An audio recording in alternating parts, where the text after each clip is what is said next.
Hey everyone, welcome back to my channel. If you're new here, my name is Katrina and I'm a non-pro Reiner living in Alberta. So on today's episode of my channel, just wanted to talk about kind of future plans with my horse and that sort of thing. So the title is Riding Lessons Are Cancelled for the rest of 2022.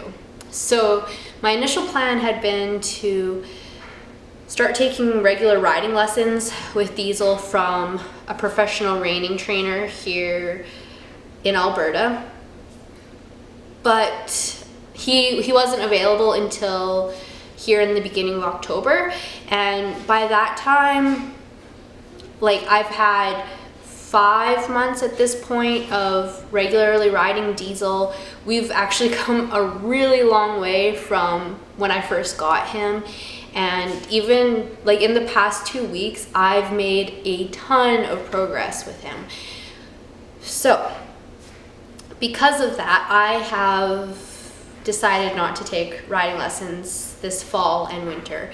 I let the professional trainer know that I'm going to work on things myself here in the fall and winter, and then come springtime I'll kind of reevaluate and maybe take some lessons then.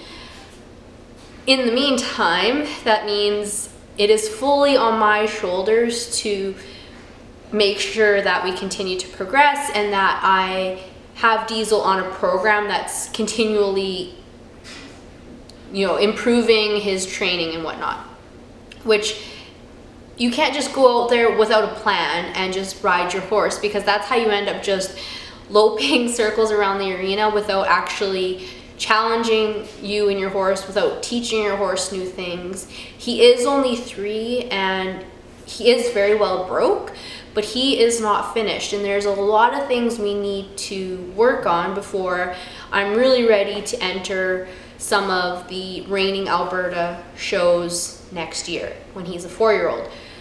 So my plan right now, I'm coming at it from a multi-prong approach, I guess. If you guys have listened to my podcast, Strong in the Saddle, I've mentioned that I watch a lot of videos on YouTube, specifically Amelia Newcomb's YouTube channel, which I'll link in the description. Amelia Newcomb is a professional dressage rider, but I have learned so much from her since I found her channel. So if there's anything specific that I know that I want to work on, I will be going to Amelia's channel, watching videos that she has posted. YouTube is just phenomenal. There's a video for everything pretty much, right? And I have learned so much. I've found a few other channels. I think it's called Zacharias Horsemanship, which I'll also link in the description. He's got more leaning on the reining and the Western side of things, so I'll be using that. That is if I know I want to work on something specific. I'll type it in the search bar and watch some videos. Doing that though, I feel like I have a very A-type personality. I like rules, I like plans, I like to-do lists, and so what I plan on doing is I have all of Clinton Anderson's Riding with Confidence DVDs, and as well as his Groundwork series. I can't remember what that series is called, but what's really great about those series is that he literally says, teach your horse this, get it good. Once you've got that, move on to the next thing. Once you get that laid, and it's very laid out, like a to-do list, which makes me very happy. It's like, okay, we can check that off, we can check that off. Very systematic, and the program works. So I've kind of already started that with Diesel now. A couple weeks ago, I dropped him back into just a snaffle bit. I had previously been working him in a correction bit, so I've dropped him into a snaffle and was just starting to work through Clinton's program. Some of the initial drills that he gets you to work on and just skills are fairly straightforward, especially for a horse that isn't green broke, and I wouldn't say Diesel's green broke. So we can move through some of those really fast. And then once we get further into his program, it's going to take us more and more to master each skill. So that is kind of my plan, using Clinton Anderson's Riding with Confidence series as my template for training Diesel. And I have no idea how long that's going to take. So there's 3, my Clinton Anderson stuff is really old. I think he's changed his program a bit since I purchased his DVDs. But what I own is, there's 3 box sets of DVDs in the series. And I'm pretty sure Diesel and I are well in the second box set at this point. But as I said, each one gets more and more challenging. So I think even though, I've had him for 5 months and we've been able to get through like a box and a half of DVDs, I think the second half of the program is going to take us longer, especially as we're getting into winter. I live in Alberta. I'm going to have to start hauling to ride. So I may not be able to ride as frequently as I would like.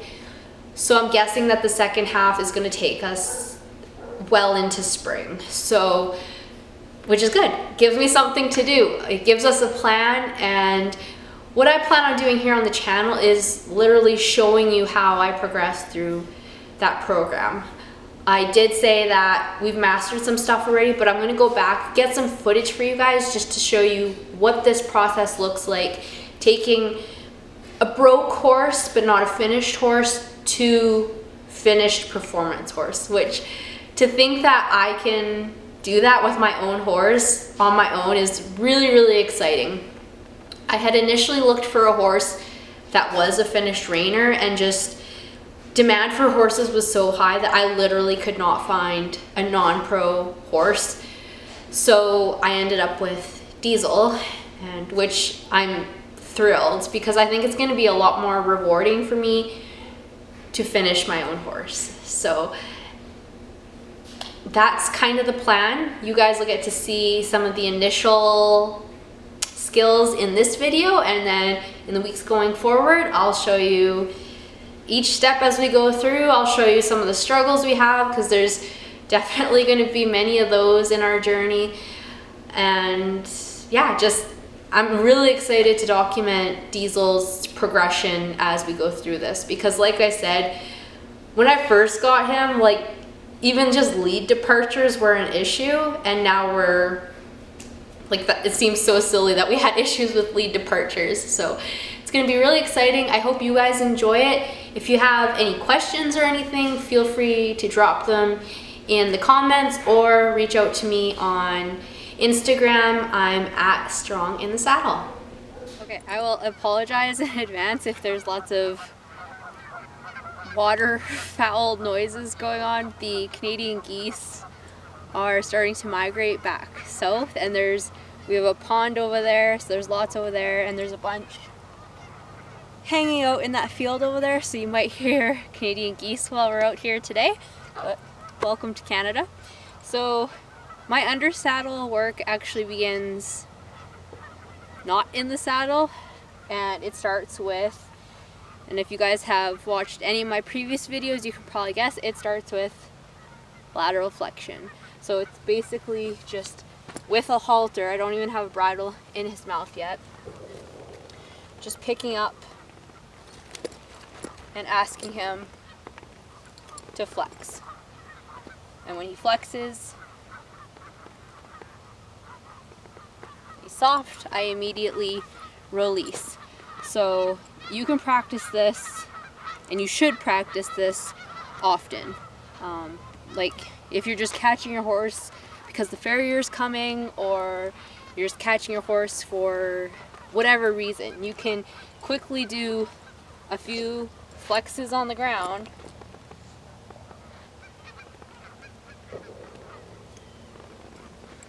and yeah, both sides, because again, just like teaching yourself to write with both hands, just because you're writing with your right hand does not mean you're going to be good at writing with your left hand. You need to practice on both sides. Diesel tends to be a bit stiffer flexing to the right. So I usually flex more times on that side just to keep him more evened out. Ideally, I'd want him soft, whatever side I'm working on. So that's the first step. Lots and lots of lateral flexion. I just have a rope halter on, and I honestly don't think you can't do too much of that. Your horse might try to move around a bit, like Diesel's done this a million times and he's falling asleep. Your horse might try to move around, so if your horse moves around, just keep a hold of them and move your feet with them.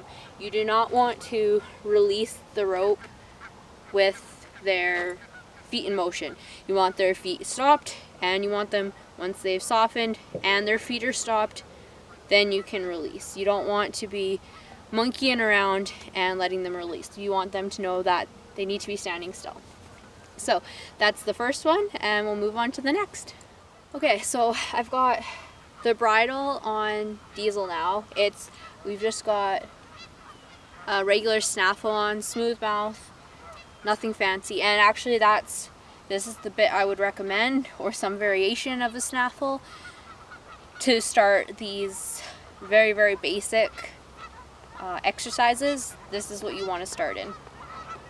I do have a curb strap, just a leather curb strap on there. Not needed whatsoever. I just like how it looks. So the next step, and if you guys would have watched my how to start getting your horse soft video that I posted, this is all going to be very familiar to you. So the next step, once you've flexed your horse with the halter, is to flex the horse with a bridle on. And it's exactly the same thing. Diesel's asleep, so he's feeling a bit stiff this morning. Flex once he's got all the way around, soft, release.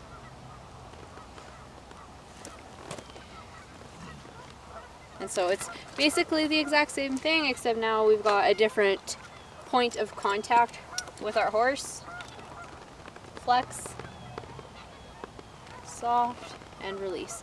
And same thing, you want to work on one side, get that decent, and then work on the other side. So that's, again, before you get on, or even if you're just not planning on riding your horse, you can still throw a head stall bridle on them and practice this, because it's only gonna help once you get in the saddle and start doing these things from up here, and also when you're up there and moving, because that just adds more and more resistance. So the better you can get it here, the only better it's going to be when you move on to more advanced exercises. The last thing that we're going to do before we get in the saddle is we're going to move his feet a little bit. So we're going to take what we've just done with flexing with the bridle, and we're going to add some movement with his feet, and that's going to directly translate to one of the drills that we'll be doing later on under saddle. So it's going to start exactly the same, asking your horse to flex, but you're also going to apply your finger approximately here, kind of like where your spur would go, and you want to get him to move that hip around.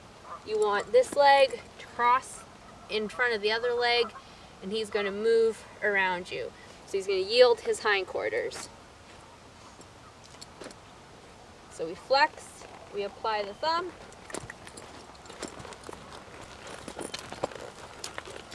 we did a couple good steps there, so I'm going to rub him where I was pushing my finger, wait till he flexes, and release. So pick up, apply the thumb,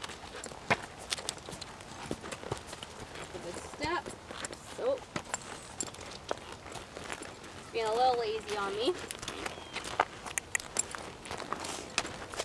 Might need to get my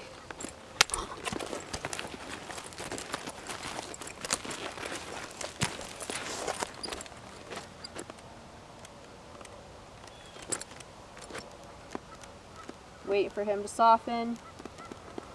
So he was leaning on me there. So I gave him a tap with the rein, because he knows better than that, you can either use the end of your rein or you can carry some sort of little crop. If they don't move off your thumb, which lots of horses are super dull, they're not going to move off your thumb. And yeah, just give them a tap on the rump just to get their attention, get them a little bit more sensitive to that cue. Ideally, once you've finished them with this drill, they are going to be sensitive enough. You just push a finger and they move that hip around. So let's try it a couple more times.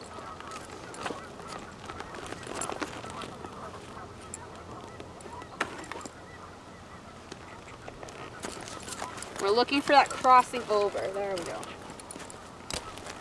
Good. Now I've released my hand. I'm not touching him at all. Just waiting for him to soften. Boy.